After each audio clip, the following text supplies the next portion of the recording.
E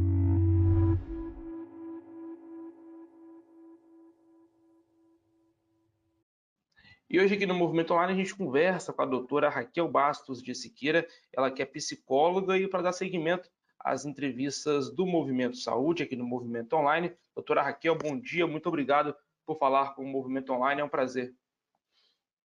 Bom dia, igualmente. Doutora, começa falando para a gente um pouco do trabalho da senhora, né? Quem é a doutora Raquel Bastos de Siqueira e como que o seu trabalho foi mudado, influenciado com a pandemia do novo coronavírus. Bom dia, eu sou terapeuta clínica há mais de 30 e poucos anos e tive que no primeiro momento viver uma quarentena, fazer uma reflexão sobre todo o processo que estava acontecendo, via muita TV, via todas as notícias, aprender a lidar com esse novo momento, me estruturar e retomar o que era uma rotina para mim saudável e para depois poder ver o outro. Esse foi o primeiro momento. Depois, progressivamente, fui fazendo uma retomada do consultório, fazendo as sessões presenciais, incluindo os adultos. As crianças, infelizmente, eu não posso atendê-las porque o procedimento de protocolo não é cabível. A gente fica muito próximo de uma criança, as relações são diferenciadas, então as crianças estão sem atendimentos ainda. E Entendi, esse doutora. protocolo com os adultos foi bem tranquilo, porque a gente seguiu o protocolo, distanciamentos de horários, máscara, álcool gel, o distanciamento de horários de consulta para que um paciente não encontre com o outro, e foi bem proveitoso. Isso, doutora. E sobre esse protocolo de atendimento presencial, como que a senhora tem feito com os cuidados da pandemia? Mudou alguma coisa no contato, no recebimento dos pacientes no consultório?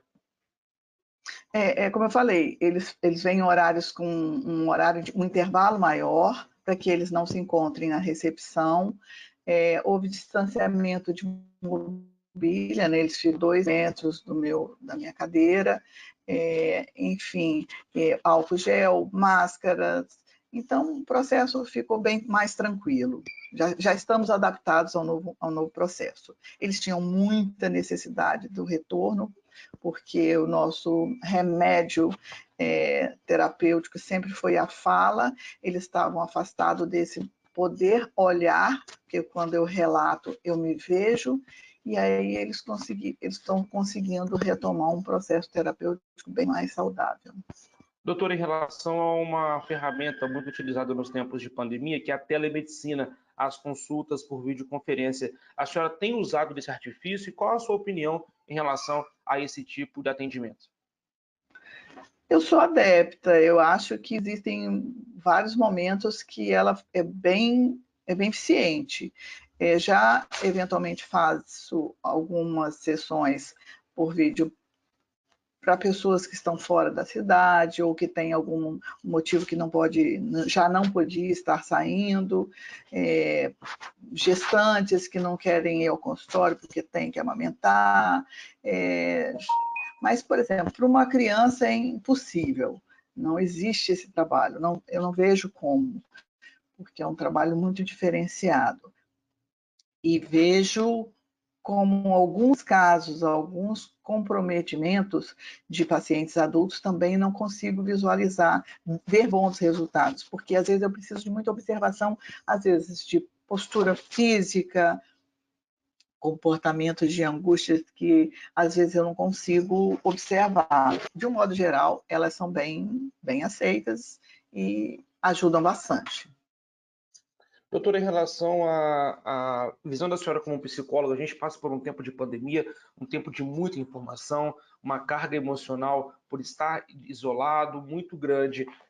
Qual é a orientação da senhora para quando que uma pessoa sente alguns sinais de que deve procurar a ajuda de um psicólogo, principalmente nesse tempo de pandemia?